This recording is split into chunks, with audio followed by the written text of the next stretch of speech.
Ressuscité le matin, le premier jour de la semaine, Jésus apparut d'abord à Marie-Madeleine, de laquelle il avait expulsé ses démons. Celle-ci partit annoncer la nouvelle à ceux qui, ayant vécu avec lui, s'affligeaient et pleuraient. Quand ils entendirent que Jésus était vivant et qu'elle avait vu, ils refusèrent de croire. Après cela, il se manifesta sous un autre aspect à deux d'entre eux qui étaient en chemin pour aller à la campagne. Ceux-ci revinrent l'annoncer aux autres, qui ne les crurent pas non plus. Enfin, il se manifesta aux 11 eux-mêmes pendant qu'ils étaient à table.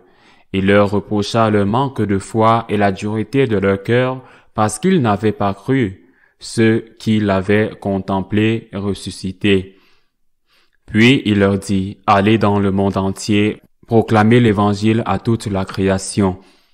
Acclamons la parole de Dieu. » C'est le samedi de l'octave de Pâques, c'est le dernier jour de l'octave et cet après-midi, c'est aussi la célébration liturgique de demain dimanche, le jour de la divine miséricorde.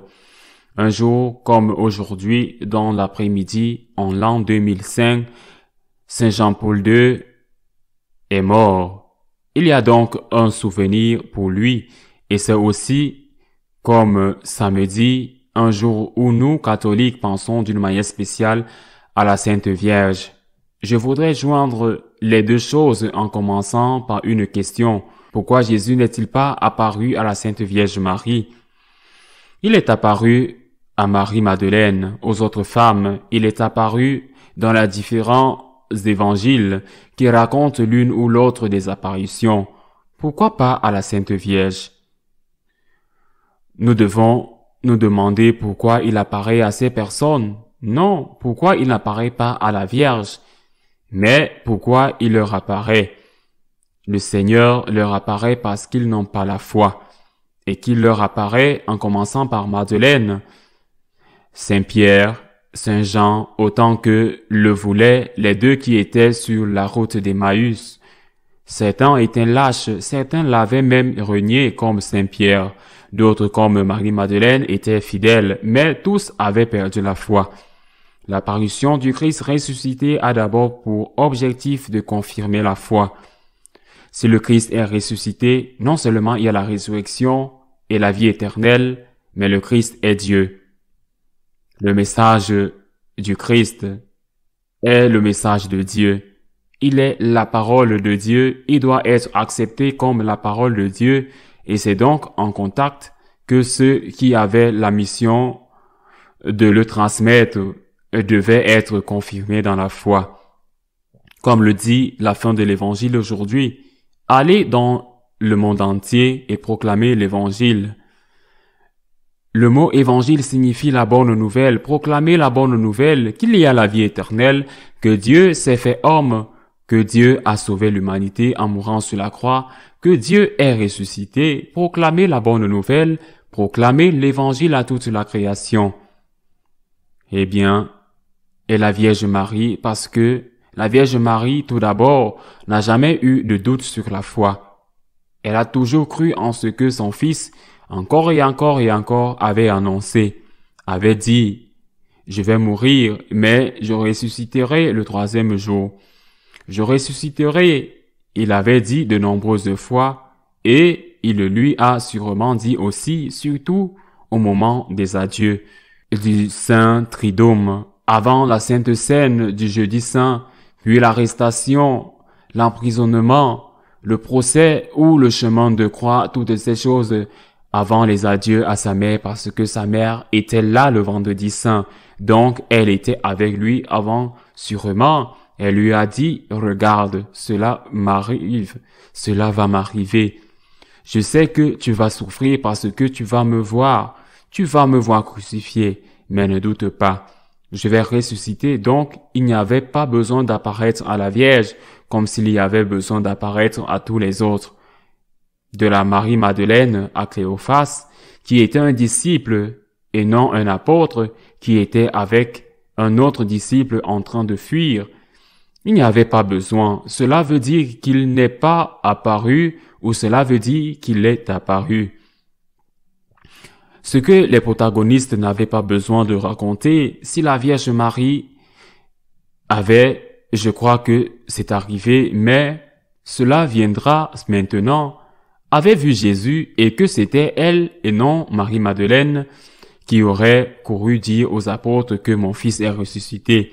Peut-être qu'ils auraient dit, bon, c'est sa mère, elle raconte quelque chose parce qu'elle a eu un rêve, une vision, une suggestion, ou qu'elle raconte un mensonge. Il est possible qu'il lui aurait dit, peut-être pas, il l'aimait, il la croyait, mais sinon les apôtres, un des autres, aurait dit à ceux-là, c'est un mensonge. Tous les témoins de la résurrection, les apôtres spécifiquement, ils sont tous morts martyrs. C'était leur confirmation que ce qu'ils avaient dit sur la résurrection était vrai. La Vierge n'avait pas, dans le plan de Dieu, elle n'avait pas à mourir martyr, donc si elle avait raconté que son fils lui était apparu, ou il ne l'aurait pas cru, ou il ne l'aurait pas cru, ou son témoignage n'aurait pas été d'une grande utilité, non pas parce qu'elle était une femme, il y a Marie-Madeleine qui était une femme, mais parce qu'elle était sa mère. Quand même, il est apparu à la Vierge. Saint Jean-Paul II a dit à une certaine occasion, je crois que c'est un bon jour pour s'en souvenir. Il a dit à une certaine occasion qu'il était convaincu qu'il est apparu à la Sainte Vierge. Bien sûr, ce n'est pas un dogme de foi, ça ne vient pas des évangiles, mais il a dit que oui, personnellement, quand j'ai entendu cela de la bouche de Saint Jean-Paul II, j'ai été heureux parce que je pense la même chose. Et je le pense depuis de nombreuses années. Comment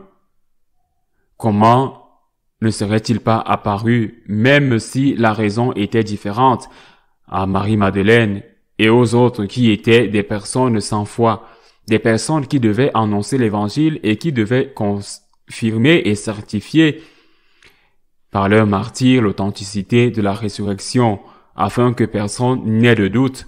La Vierge Marie était une personne de foi, une personne dont le travail n'était pas d'aller prêcher dans un pays, dans une ville ou une autre, et qui n'avait pas à certifier l'authenticité de son apparition avec le sang du martyr. Mais c'était sa mère, a dit Saint Jean-Paul II. Mais comment ne pouvait-il pas apparaître à sa mère? Bien sûr, la Vierge avec la foi, elle n'avait pas de doute sur la foi. Mais c'était sa mère, et je suis sûr que la première apparition n'a pas eu lieu avant le tombeau vide. Quand les femmes sont arrivées, la première apparition a eu lieu dans la maison où se trouvait la Sainte Vierge, peut-être presque certainement la maison de Lazare, de Marie, de Marthe, où elle se trouvait avec ses amis, où elle attendait que l'heure soit accomplie, parce que son fils l'avait dit, et qu'elle le croyait, et là, tout comme 33 ans auparavant, dans son humble chambre de la maison de Nazareth, l'ange Gabriel lui apparaît. Jésus n'avait pas besoin de lui dire, comme il avait dit aux apôtres, « Pourquoi ils ne croyaient pas en moi ?» Mais elle avait toujours cru que cela arriverait. Ce n'était pas une surprise, et il savait parfaitement qu'elle n'avait jamais perdu la foi qu'il accomplirait ce qu'il avait promis. Mais elle était sa mère, et il était son fils. L'étreinte lui a été donnée, et elle lui a été donnée avec une émotion qu'il nous est difficile de comprendre parce que nous pourrions comprendre la joie d'une mère qui voit son fils non seulement après un long voyage, mais après l'avoir vu torturé, mais après l'avoir vu torturé et horriblement enterré. La joie d'une mère qui retrouve son fils qui était mort. Mais c'était aussi la joie d'une croyante parce que la résurrection certifiait sans aucun doute que ce que son fils avait enseigné était vrai. Son fils est Dieu. Il était Dieu. Son fils est Dieu. Le message de son fils est le message de Dieu. Quel enseignement cela nous apporte-t-il? Si nous avons douté, comme ceux qui ont douté, que la certitude que le Christ est ressuscité enlève tout doute à la foi, Et si nous n'avons pas douté dans les moments d'obscurité, de sentiments d'abandon, d'angoisse, d'incertitude, de peur pour l'avenir, mais si dans ces moments-là, nous avons tenu bon avec la grâce de Dieu en disant au Seigneur, je ne comprends pas pourquoi tu permets cela. Je ne comprends pas pourquoi tu permets cela, mais je crois encore en votre pouvoir et en votre miséricorde. Je crois encore parce que le souvenir de cette rencontre entre la mère et le fils ressuscité est pour nous une promesse que cela aussi arrivera, que cela aussi n'arrivera pas et qu'un jour le Christ nous donnera aussi une étreinte spéciale. Si vous avez su être fidèle dans le petit, le Christ nous dira, viens, viens au banquet de ton Seigneur. Toi qui t'es déclaré pour moi devant les hommes, je me déclare maintenant en ta faveur devant le trône du Dieu Tout-Puissant. Imitons Marie, ne perdons pas la foi dans les moments de ténèbres.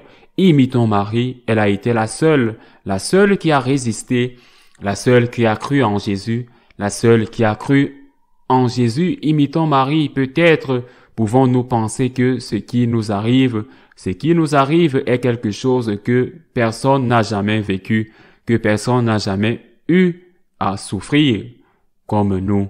Peut-être pouvons-nous le penser, mais c'est vraiment comme ça.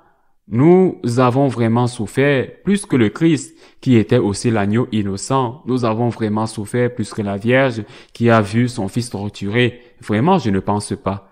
Et ils étaient Dieu, tout-puissant, fait homme et l'Immaculée.